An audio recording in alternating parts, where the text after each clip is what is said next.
अस्सलामुअलैकुम दोस्तों, मेरा नाम है शारिफ खान। आज 22 जून की सुबह में ईरान की परमाणु साइट को अमेरिका ने निशाना बनाया है। ये खबर आपने देख ली होगी, लेकिन अब ईरान अमेरिका के ऊपर क्या कार्रवाई करने वाला है, इस वीडियो के अंदर मैं आपको दिखाने वाला हूं और बताने वाला हूं। आप लोग जानते हैं कि 22 जून की सुबह में अमेरिका ने ईरान के 3 जगहों पर हमला किया है।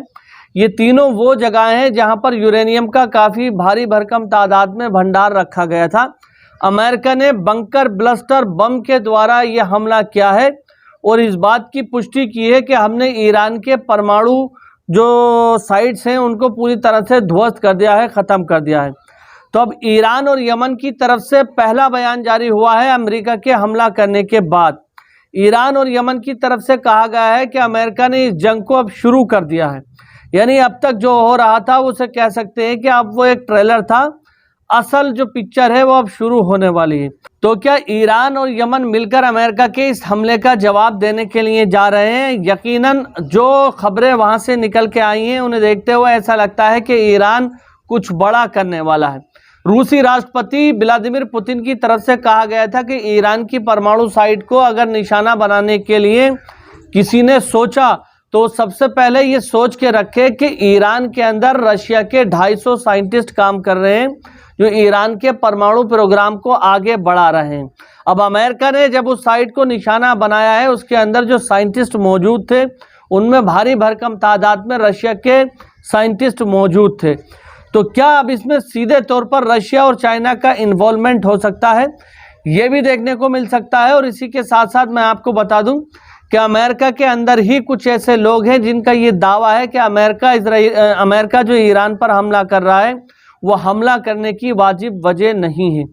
मैं आपको एक रिपोर्ट दिखाना चाहता हूं, इस रिपोर्ट को देखिए जिसके अंदर ये बताया गया है कि अमेरिका ने ईरान पर जो हमला किया है, दरअसल वो हमला करने के लिए पूरी तरह से अमेरिका तैयार भी नहीं था। ये रिपोर्ट देखिए आप। अभी तक की खबरों में ईरान के पास मिसाइलों की संख्या 2000 बताई जा रही थी, तो कहीं 8000 भी पढ़ने को मिली। ईरान की मिसाइलों की क्षमता के बारे में अमेरिका की राष्ट्रीय खुफिया प्रमुख तुलसी गबार्ड ने भी सीनेट में माना तो है, संख्या नहीं बताई, मगर क्षमता के बारे में माना है कि ईरान की मिसाइलों की क्षमता बहुत मारक है। तुलसी गबार्ड ने कहा है कि ईरान ने बैलिस्टिक और क्रूज मिसाइलों को विकसित कर लिया है और उसके पास मध्य पूर्व में अमेरिकी सैनिक ठिकानों को भी टारगेट करने की क्षमता है। गबार्ड ने ईरान की साइबर क्षमता को भी प्रभावशाली माना। इसका मतलब है कि अमेरिका भी यह समझ रहा है कि वह किस तरह के ईरान से भिड़ने जा रहा है और उसे जल्दी मैदान में उतरने की बार बार अपील कर इस्राइल भी बता रहा है कि उसका सामना ईरान से हो रहा है। अब देरी नहीं की जा सकती। Iran has developed and maintains ballistic missiles, cruise missiles and UAVs, including systems capable of striking US targets and allies in the region. Tehran has shown a willingness to use these weapons, including during a 2020 attack on US forces in Iraq and in attacks against Israel in April and October 2024. Iran's cyber operations and capabilities also present a serious threat to US networks and data.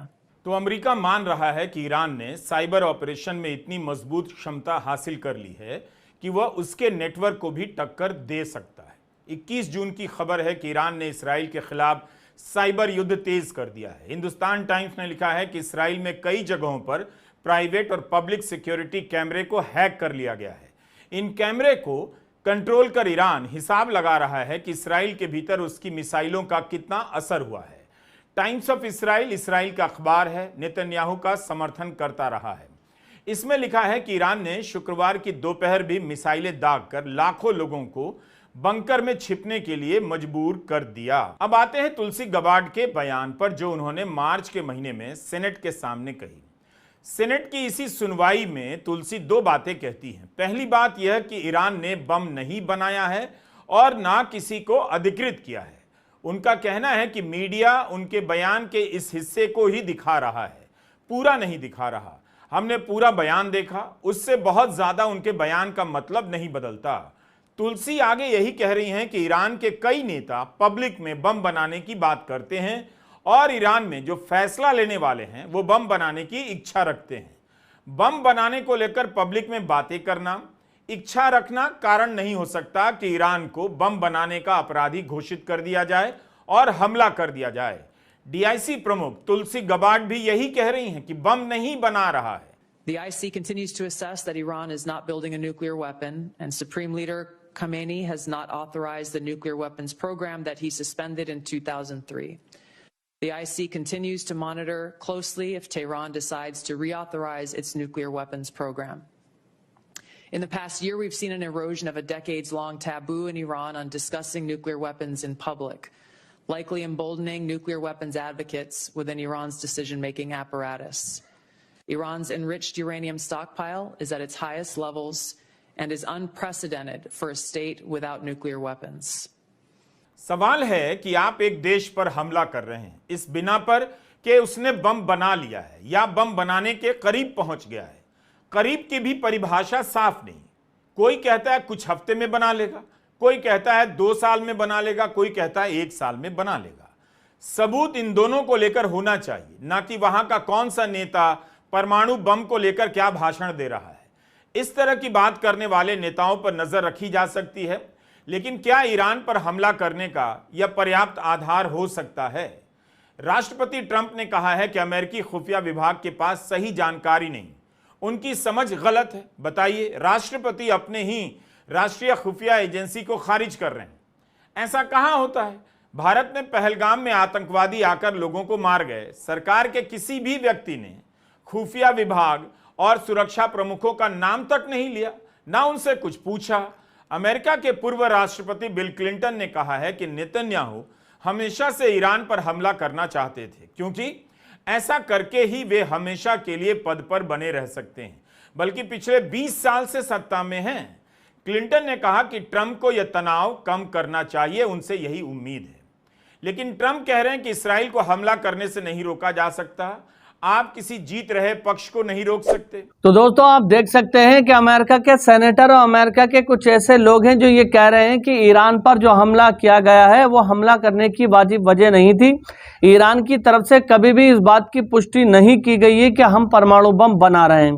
सन 2023 के अंदर Iran ने परमाणु programme को postpone कर दिया था और अभी तक वो डील चालू थी। ऐसे में अमेरिका ने इजराइल के कहने पर B-2 बंकर ब्लास्टर बॉम्बर से ईरानी परमाणु साइट को जो निशाना बनाया है, अब उसका अंजाम कितना भयावह हो सकता है ये आने वाले दिनों में पता चलेगा, क्योंकि रशिया ने इजराइल से सीधे तौर पर यह कहा था कि अगर ईरानी परमाणु साइट को निशाना बनाया गया तो वहां पर रशिया के 250 साइंटिस्ट काम कर रहे हैं, उनको अगर कुछ होता है तो फिर इजराइल को ये बड़ी कीमत भुगतना पड़ सकती है। तो दोस्तों, माहौल लगातार इस तरह का होता चला जा रहा है कि आने वाले समय में कुछ भी देखने को मिल सकता है। अगर आप हमारे चैनल पर पहली बार आए हैं तो चैनल को सब्सक्राइब करके बेल आइकन पर ऑल का बटन जरूर सेलेक्ट करें। अगले आने वाले 1 घंटे के अंदर मैं आपको और तमाम जानकारी देने वाला हूं।